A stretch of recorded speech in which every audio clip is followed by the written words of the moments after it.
পুকুর ভরাট তো বেআইনি। চাই আমাদের প্রাণ, এখানে প্রাণ ফেরত চাই। আমি করতে পারি পুকুরের জন্য, আমি কিছু করতে পারি। পুকুরটা অনেক দিনের, আমার বিয়ে হয়েছে 40 বছর। আমার যখন বিয়ে হয় দিনের পর দিন পুকুর ভরাট হচ্ছে, চলছে অবাধে আবাসন তৈরির কাজ, ফেলা হচ্ছে বাড়ি ইট, নীরব প্রশাসন। প্রকাশ্যে দিবালোকে চলছে পুকুর ঢেকে ফেলার কাজ। গোটা ঘটনা অজানা বলে প্রতিক্রিয়া কাউন্সিলরে। পানিহাটি পৌরসভা 4 নম্বর ওয়ার্ডের অন্তর্গত এলাকায় দীর্ঘ বছরের একটি পুকুর ছিল। এই পুকুরের জল ব্যবহার করে বাড়ি বা এলাকার বিভিন্ন অনুষ্ঠানের কাজ করা হতো। আর সেই পুকুর ভরাট করতে বা তৎপর হয় অভিযোগ উঠল স্থানীয়দের। এই পুকুরটি ভরাট করে চলছে আবাসন তৈরির কাজ। এখনো কাজ চলছে কিভাবে এবং তাদের অনুমতিতে দিনের পর দিন দাদাগিরি দেখিয়ে কাজ চলছে, উঠছে একটাই প্রশ্ন, কতদিনে এলাকার মানুষেরা পুনরায় পুকুরকে উদ্ধার করতে পারে, পুনরায় জল আগের মতো ব্যবহার করতে পারে? এখন এইটাই দেখবার বিষয়। এই বিষয়ে ওয়ার্ডের কাউন্সিলর প্রবীর ভট্টাচার্যকে বারবার জানানো হলেও তিনি কিছুই জানেন না বলেই সংবাদ মাধ্যমকে এড়িয়ে যান। গোটা বিষয়টি খতিয়ে দেখা হচ্ছে পানিহাটি পৌরসভার উপপৌর প্রধান সুভাষ চক্রবর্তী।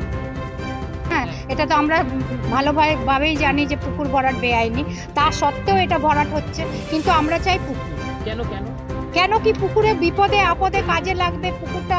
আমরা একটা ঠান্ডা, যাই হোক, আমরা একটা ফ্রেশ হাওয়া পাবো আর পরিবেশটাও ভালো থাকবে।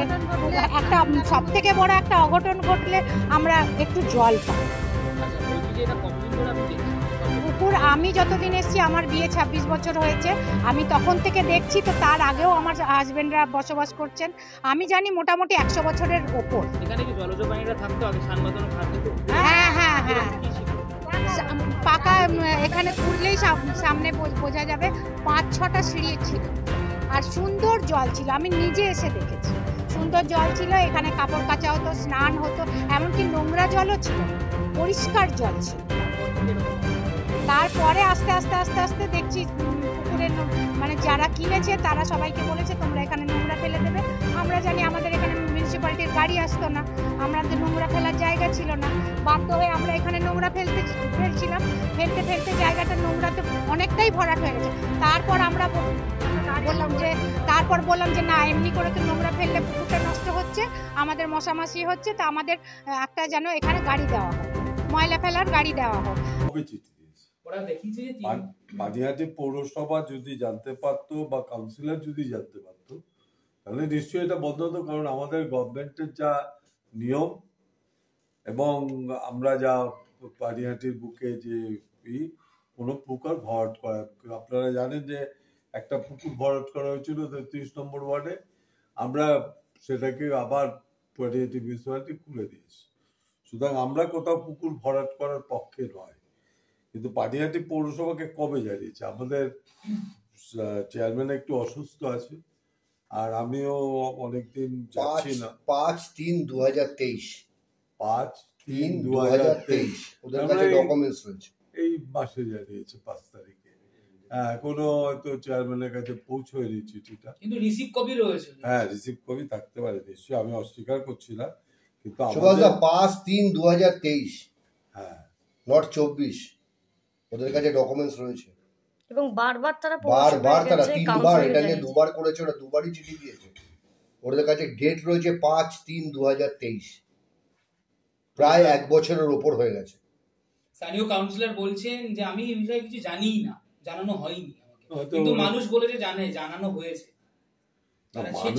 এবং তাদের বক্তব্য মার্সেল পাওয়ার যে করছে, সে লোকাল ছেলে, সে মার্সেল পাওয়ারে এটা করছে, তাদেরকে ভয়ও দেখানো হচ্ছে। এগুলো বন্ধ করে দেওয়া হবে নিশ্চয়ই, আগামী দিনে এগুলো বন্ধ করে দেওয়া হবে। কিন্তু নিশ্চয়ই কাউন্সিলর জানে না, বা কাউন্সিলরের কথাটাও তো মিথ্যা নয়। কাউন্সিলর যদি জানতো নিশ্চয়ই বলতো। তবে আমরা 5/3/2023 যখন 1 বছর হয়ে গেছে, চিঠিটা কোথায় আছে দেখতে হবে। আমি সোমবার অফিসে জয়েন করি, আমি দেখি, কাজ দেখে আমি নিশ্চয়ই এর ব্যবস্থা নেওয়া হবে।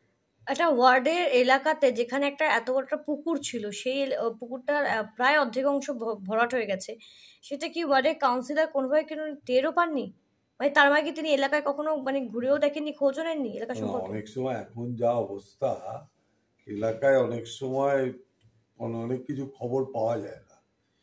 সেটা অনেকে বলছে তাকে জানিয়েছে, কিন্তু আমার মনে হয় যে উনি জানলেন নিশ্চয়ই। কারণ আমি প্রবীর ভট্টাচার্যকে চিনি, উনি কোনো অসৎ ব্যক্তি নয়।